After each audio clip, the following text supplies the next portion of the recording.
Allah selalu bersama kita walaupun kita berpaling daripadanya. Dia mengajak kita, menghimbau kita, memanggil kita dengan penuh kasih. Kita berpaling daripadanya seolah yang butuh adalah Allah kepada kita, padahal kita yang butuh padanya. Dia menyeru untuk kita kembali bertaubat padanya, seolah-olah Allah diuntungkan dengan taubat kita, padahal kita justru yang membutuhkan rahmatnya. Sampai Allah berkata, "Qul ya ibadiyalladzina asrafu ala anfusihim la taqnatu min rahmatillah." Katakan wahai hamba-hambaku yang melampaui batas, jangan pernah putus asa dari rahmat Allah.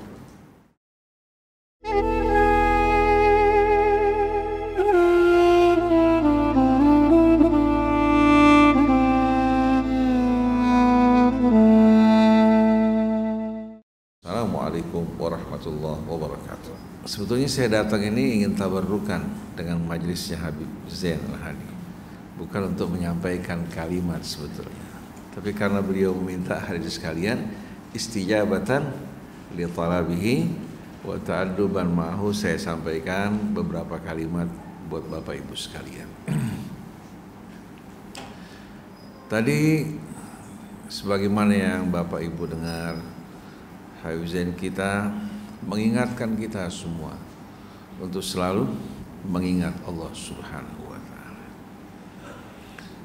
untuk selalu merasakan kebersamaan Allah dengan kita semua, dan melihat kehidupan dunia sebagai ladang kita beramal berusaha, bukan sebagai tempat kediaman, bukan sebagai tempat kediaman yang kekal dan abadi. Al-Imam Asy-Syafi'i dalam beberapa bait syairnya mengatakan, "Inna lillahi ibadan futana talaqud dunya wa khaful fitana nadharu fiha falamma alimu annaha laysat lihayyin watana ja'aluha lujjatan wattakhadhu salihal a'mali fiha sufuna." Sesungguhnya Allah memiliki hamba-hamba yang bijak, cerdik di atas muka bumi. Mereka menceraikan dunia dari hati mereka.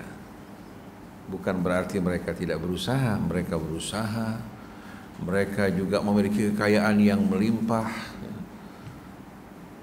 Tapi apa yang mereka miliki, yang mereka dapatkan, mereka pergunakan untuk mempersiapkan bekal mereka menghadap hari akhir. Oleh karena itu dunia tidak menawan hati mereka. Dunia hanya sebagai apa? Sebagai sarana. Al-Habib Syekh Abu Bakar bin Salim mengatakan apa? Syekh Abu Bakar bin Salim mengatakan, "Ad-dunya bintul akhir.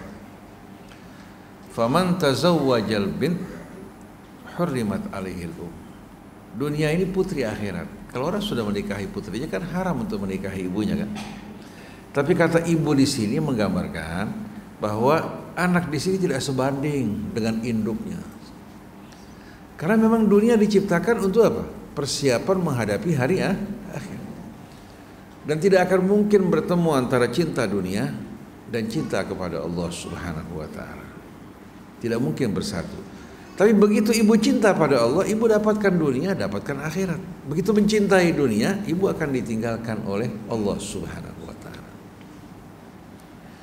Jadi Allah memiliki hamba-hamba yang bijak, cerdik, yang dikenal dengan ulul albab. Mereka menceraikan dunia dan khawatir dari berbagai macam fitnah. Karena khawatirnya mereka selalu menjaga diri mereka dengan selalu mengingat Allah Subhanahu wa ta'ala. Hingga dunia tidak meracuni mereka.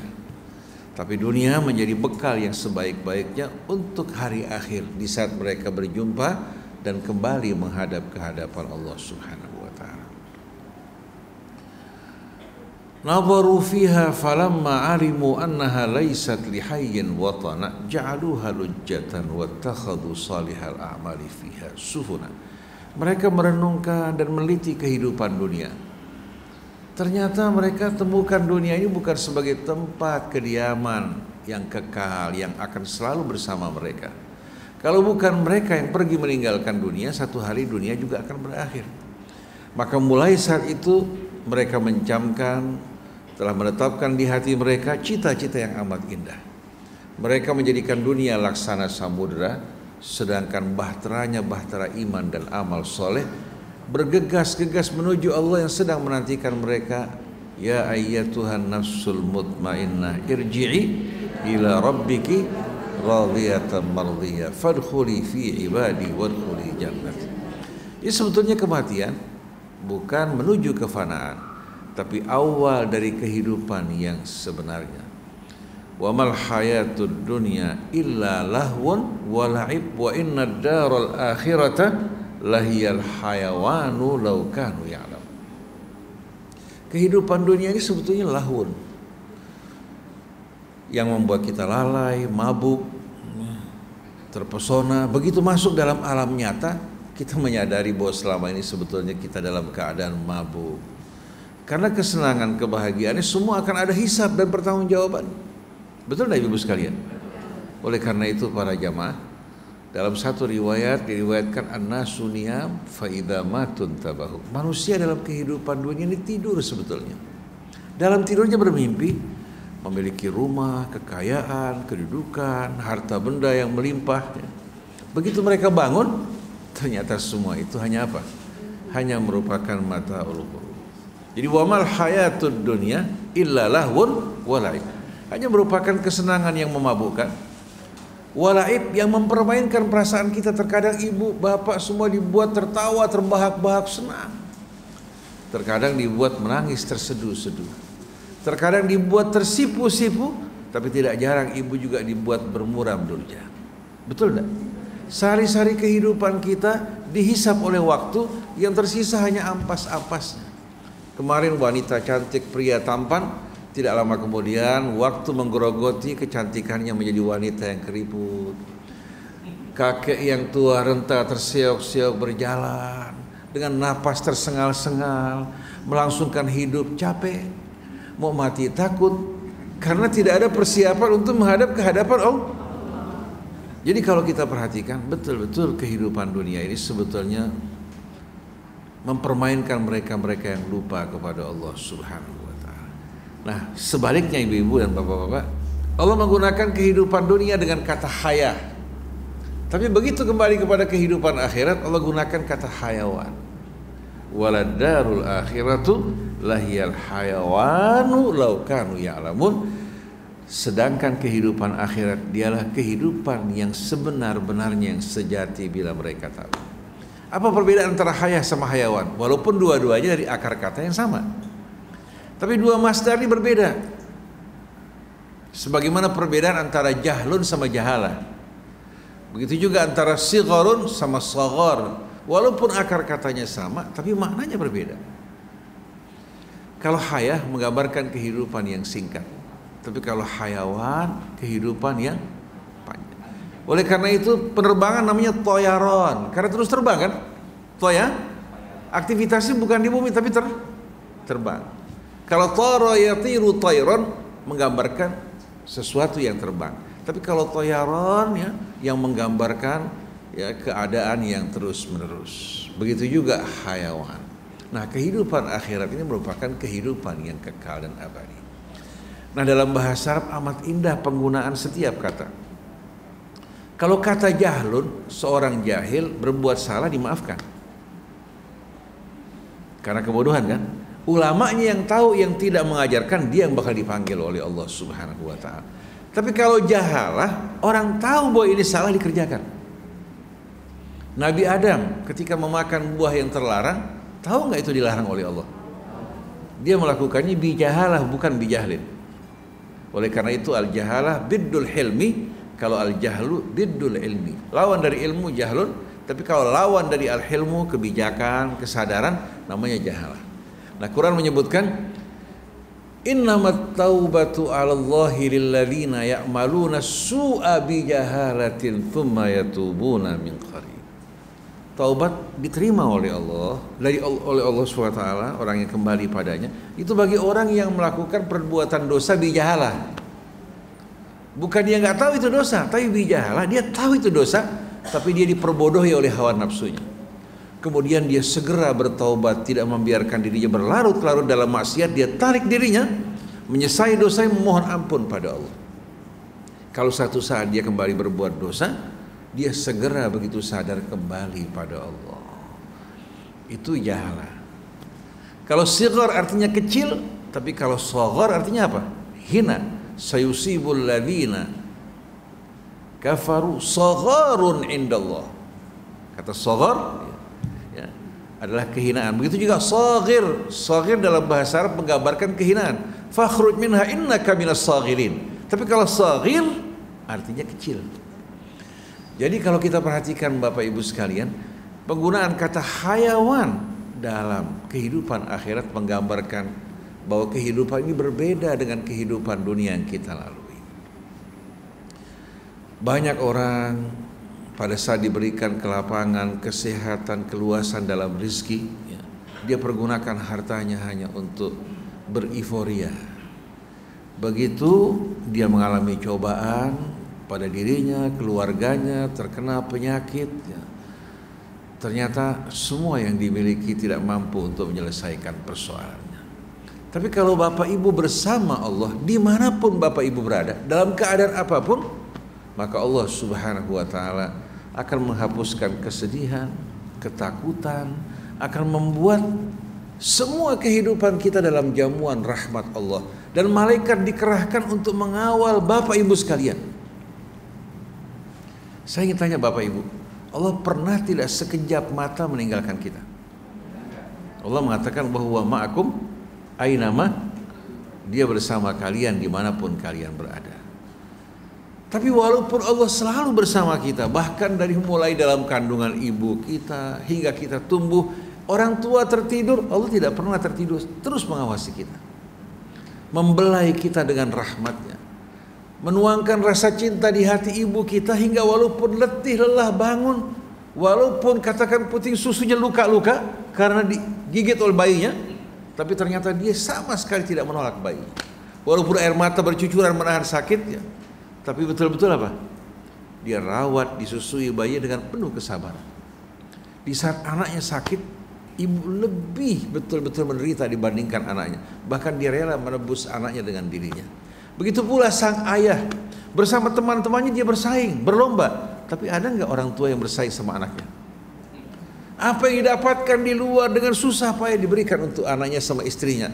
Di saat melihat mereka berbahagia, dia akan merasakan kebahagiaan. Siapa yang menuangkan rasa cinta ini? Walaupun yang menjadi pelaksana bapak, ibu, orang-orang yang dekat dengan kita, tapi yang menjadi pelaku utama adalah Allah Subhanahu wa Ta'ala. Jadi Allah selalu bersama kita walaupun kita berpaling daripadanya. Dia mengajak kita, menghimbau kita, memanggil kita dengan penuh kasih. Kita berpaling daripadanya seolah yang butuh adalah Allah kepada kita, padahal kita yang butuh padanya. Dia menyeru untuk kita kembali bertaubat padanya, seolah-olah Allah diuntungkan dengan taubat kita, padahal kita justru yang membutuhkan rahmatnya. Sampai Allah berkata, "Qul ya ibadiyalladzina asrafu ala anfusihim la taqnatu min rahmatillah." Katakan wahai hamba-hambaku yang melampaui batas, jangan pernah putus asa dari rahmat Allah. Ini yang dipanggil oleh Allah bukan orang yang taat, bukan yang beriman, bukan yang beramal soleh, tapi para pendosa yang bergelimangan dosa. Allah mengatakan jangan kalian putus asa dari rahmat Allah. Innallaha yaghfirudz dzunuba jami'a. Sungguh Allah akan mengampuni seluruh dosa. Innahu huwal ghafurur rahim. Kemarin seorang teman dia mengatakan, "Ustaz, kira-kira sampai derajat tingkatan bagaimana Allah akan mengampuni dosa hamba-hambanya?" Saya katakan seandainya iblis datang kepada Allah bertobat, menyesali perbuatannya, mau sujud di hadapan Adam, Allah akan ampuni dosanya. Ketika iblis minta ditangguhkan hingga hari akhir, Allah tangguhkan enggak? Kalau iblis datang kepada Allah dia bertobat, pasti Allah akan sambut. Tapi iblis terbawa oleh kesombongan, keangkuhannya. Bukan dia menyesali perbuatannya, bahkan dia bersumpah akan menyesatkan anak-anak keturunan Adam. Jadi bagaimanapun besarnya dosa manusia asal mau datang kepada Allah, Allah akan buka pintu rahmatnya. Adapun orang-orang yang pernah teraniaya oleh perbuatannya, Allah yang akan menggantikan bagi mereka. Ini merupakan janji dan rahmat dari Allah Subhanahu wa taala. Kalau Bapak Ibu pernah membaca bait burdah yang mengutip ayat tadi, ya nafsu la taqnati min zallatin azumat innal kabaira fil ghufrani kalamami bil mustafa balligh maqasidana waghfir lana ma madha ya wasi'al karami. Artinya, wahai jiwa, mesti memanggil setiap orang. Jangan kamu berkecil hati, berputus asa karena kamu melakukan dosa betapapun besarnya. Sesungguhnya dosa-dosa besar di mata Allah bagi orang yang menyesal kembali, taubahnya bagikan dosa kecil yang tak berarti. Jadi Allah melihat penyesalan kembalinya seorang hamba, bukan melihat apa yang dilakukan. Tapi walaupun kita melakukan dosa kecil tapi meremehkan Allah, tidak menghargai petunjuk agamanya, akan menjadi besar. Jangan lihat perbuatan yang kecil, lihat terhadap siapa kita berbuat. Orang berbuat dosa wajar, tapi pasti ada penyesalan di hatinya. Tapi begitu orang bangga dengan dosanya, dia langsung jatuh dari Allah Subhanahu wa taala. Maka yang perlu kita perhatikan para jamaah hadirin sekalian, buat saya sendiri juga semuanya, yang perlu kita resapi adalah perasaan di hati kita selalu bersama Allah. Karena Allah tidak pernah meninggalkan kita. Kalau sekejap saja Allah meninggalkan kita, jantung kita akan berhenti, paru-paru kita tidak akan kembang dan kuncup, seluruh diri kita tidak akan bekerja. Sebagaimana Allah berkata mengenai langit dan bumi, innallaha yumsikus samawati wal arda an tazula wala in zalata in amsakahuma min ahadim min ba'di. Allah yang menahan langit dan bumi untuk tidak lenyap. Kalau Allah tinggalkan, lalu kedua-duanya lenyap, siapa yang kuasa untuk mengembalikannya? Selagi kita bersama Allah, yang hilang Allah kuasa untuk kembalikan. Tapi selagi kita meninggalkan Allah, yang ada bersama kita tidak akan menolong kita. Ma yaftahillahu lin-nasi min rahmatin fala mumsika laha. Apa yang Allah buka bagi manusia dari rahmatnya, nggak ada yang bisa menahan kalau Allah kehendaki. Tapi wa ma yumsik fala mursila lahu min ba'di. Apa yang Allah tahan, tidak ada seorang pun yang kuasa untuk membukanya, walaupun seluruh penduduk bumi bekerja sama, tidak akan terbuka. Oleh karena itu, bagi kita tinggal kita merasa di hati kita bersama Allah, mengawasi Allah dan berbaik sangka terhadap Allah. Di saat kita berdosa, kita yakin kalau kita bertobat Allah akan ampuni dosa kita. Di saat kita berdoa, yakin bahwa Allah akan mengabulkan doa kita. Di saat kita dalam keadaan senang gembira, kita bersyukur pada Allah. Pada saat kita mengalami kesusahan, pertolongan Allah juga akan datang kepada kita semua. Nah, ini yang diungkapkan oleh Allah dalam surat Fussilat, innal ladzina qalu rabbunallah tsumma istaqamu tatanazzalu alaihimul malaikatu alla takhafu wa la tahzanu. Sesungguhnya mereka mengatakan, Rabbunallah, Tuhan kami, pelindung kami, pemelihara kami, penjaga kami, pengasuh kami adalah Allah. Karena kata Rabb itu menggambarkan apa? Rabba yarubbu, di samping merawat, mendidik, ya, mengasuh, tanpa ada kebutuhan dari Allah kepada kita semua. Nah, yang mengatakan bahwa Rabb kami adalah Allah, tapi bukan hanya sebatas lisan, tapi mereka istiqamah. Betul-betul apa yang diucapkan sejalan yang di hatinya, sejalan pula dengan langkah-langkah hidupnya.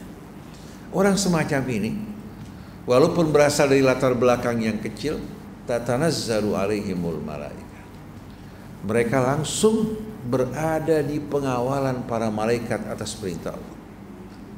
Ibu perhatikan enggak bahwa bedanya antara tanzil sama tatanazzal? Kalau tanzil turun, tidak menjelaskan berapa banyak yang turun, dan tidak menjelaskan juga secara terus-menerus. Tapi kalau tatanazzal menggambarkan bahwa malaikat turun bukan dalam jumlah yang kecil, berduyun-duyun datang kepada orang tersebut silih berganti. sambil membawa kabar gembira, Allah takhafu wa la tahzanu. Kalian tidak perlu takut dan bersedih. Ini tidak mendengar, tapi hati kita akan mendengarkan hiburan yang datang dari para malaikat. Hingga kita merasakan rasa aman, tentram, yakin, jauh dari kebimbangan.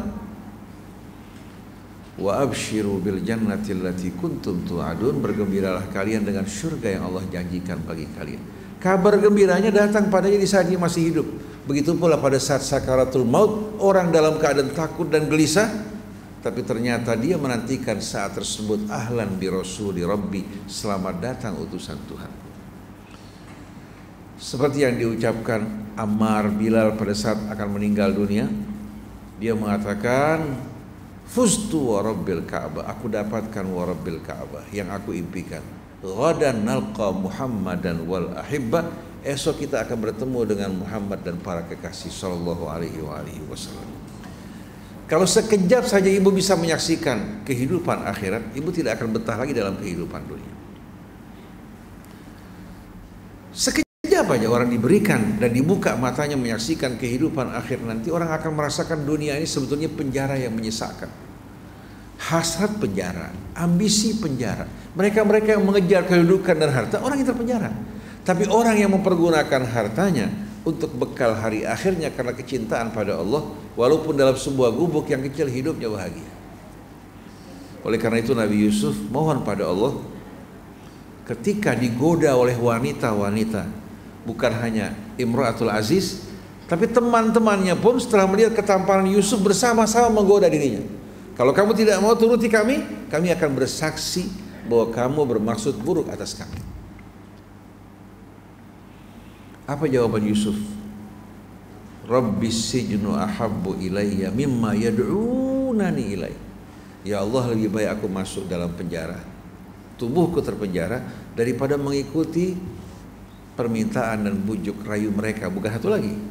Ini setelah kejadian Zulaiha memperlihatkan Yusuf pada mereka. Wa illa tasrif anni kaidahunna asbu ilaihinna wa aku minal jahilin. Kalau kamu tidak palingkan aku dari mereka ya Allah, aku takut nanti akhirnya melakukan perbuatan dosa menjadi orang yang bodoh. Tubuh terpenjara, kalau hati merdeka bahagia. Tapi walaupun orang memuji kita, hati kita penuh rasa bersalah dan takut, hati kita bakal begini. Betul tak? Oleh karena itu, orang yang hidup sejalan dengan nuraninya akan selalu bersama keridhaan Allah. Tidak akan bersedih, tidak akan takut. Tapi begitu kita melakukan perbuatan yang bertentangan dengan nurani kita, walaupun semua orang memuji kita, tidak akan mampu menghilangkan kegelisahan hati kita semuanya. Nahnu awliya'ukum fil hayatid dunya wa fil akhirah. Kami yang akan menjadi wali-wali pelindung kalian di dunia maupun di hari akhirat. Walakum fiha ma tashtahi anfusukum walakum ma tad'un. Di sana kamu akan dapatkan semua yang kamu akan inginkan, yang kalian minta, bahkan ada lagi yang kalian tidak pernah bayangkan. Itu apa? Waridwanun minallahi akbar, keridhaan Allah lebih besar dari semua itu. Jadi para hadirin hadirat yang dirahmati Allah Subhanahu wa taala, hidup kita ini kalau selalu kita mengingat hari akhir, kita akan selalu siap untuk menghadap ke hadapan Allah. Bahkan tidak berat untuk meninggalkan dunia. Ketika saya berkunjung ke Gaza pada tahun 2016 kalau nggak salah, 2006 ya, saya lupa. Seusai peperangan dengan Israel, banyak orang-orang tua yang kehilangan anak mereka. Jadi kalau kita datang ke rumah-rumah mereka, kita akan temukan seorang ibu, ya, ada sekian potret anak-anaknya, ya, yang bagaimana? Yang wafat. Dia masih memiliki anak-anak yang lain. Ternyata mereka punya impian bagaimana mereka mempersembahkan anak-anak mereka untuk berjuang dan mati di jalan Allah Subhanahu wa taala.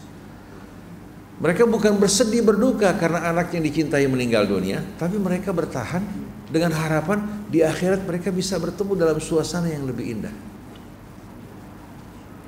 Dan kita sering menyambut para pendatang dari Gaza, ya, yang menyampaikan misi mereka. Kalau kita tahan terlalu lama di sini, mereka nggak mau, tetap mereka ingin pulang ke tempat mereka. Padahal Gaza itu merupakan daerah kecil yang penduduknya amat padat. Mungkin lebarnya 16 kilo, panjangnya cuma 30 km. Tapi padat yang luar biasa. Subhanallah, mereka bersama-sama bekerja sama, saling mencinta, saling membantu. Bahkan keramahan mereka dalam suasana sulit ya, menunjukkan bahwasannya hati mereka tidak menginginkan dunia. Ada seorang pemuda yang menggunakan senjata berat. Saya tanya, kenapa kamu gak menikah? Dia bilang, saya mau menikah di sana aja. Dalam kehidupan dunia dianggap tidak menyenangkan, dia mau menikah di sana. Nah, kira-kira Bapak Ibu sekalian, kalau kita selalu ingat ini, cobaan dunia ringan enggak? Ringan enggak? Ada orang mengeluhkan cobaannya dari suaminya, dari ini, dari itu, atau karena kehidupan yang sulit. Kalau dibandingkan dengan yang lain, dia akan bersedih. Kalau dibandingkan dengan kehidupan akhirat nanti, sebetulnya ini merupakan anugerah dari Allah Subhanahu wa Ta'ala. Daripada orang yang diberikan kesenangan dunia tapi lupa dan berkhianat pada Allah Subhanahu wa Ta'ala. Kalau seandainya Bapak Ibu diberikan kekayaan 100 kali lipat Ferdi Sambo, tapi dengan keadaan yang dialami, mau nggak? Bahkan diberikan dunia dan seluruh isinya, harus mengalami apa yang dialami oleh Ferdi Sambo, kehinaan. Padahal Ferdi Sambo ini sebetulnya bukan dalang, di belakangnya ada tangan-tangan yang tidak terlihat. Kalau kita berhadapan dengan hal ini tanpa mengingat Allah, kita merasa kok dunia ini kelam, gelap kan? Tapi kalau kita selalu ingat Allah, kita bisa beramal, bekerja, mempersiapkan bekal kita dengan berbagai macam cobaan di luar tidak akan memalingkan hati kita. Karena Allah akan melihat amal kita, bukan amal orang lain. Indonesia diuji, umat Islam diuji, tapi cobaan yang datang karena kesalahan umat Islam yang berpecah belah, yang tidak mengutamakan Allah. Agama dijadikan sebagai ajang perkelahian, perselisihan, permusuhan. Mengaku sebagai pengikut Rasul, mulutnya kotor, mencaci, memaki, memfitnah, berburuk sangka. Bagaimana mungkin termasuk dari pengikut Rasul atau pengikut keluarga Nabi kita Muhammad SAW. Alhamdulillah Bapak Ibu sekalian, dalam majelis-majelis yang Ustaz Zain sampaikan, kembali kepada mengasah dan mengasuh hati. Bukan mengajak kita berdebat, berselisih dalam fikih yang membuat hati gersang, yang tidak sama sekali diajarkan Allah dalam kitabnya maupun disampaikan Rasul dalam sunnahnya. Ini yang menjadi ajang keributan. Nah, alhamdulillah dengan adanya majelis-majelis zikir semacam ini, mudah-mudahan hati kita selalu diingatkan pada Allah Subhanahu wa Ta'ala. Allah berikan hidayah buat keluarga kita, anak-anak kita, orang-orang yang kita cintai. Begitu pula memberikan hidayah kepada seluruh kaum muslimin dan muslimah di negeri kita untuk dapat bersatu, berpegang pada tali Allah dan dikumpulkan bersama Nabi kita Muhammad sallallahu alaihi wasallam.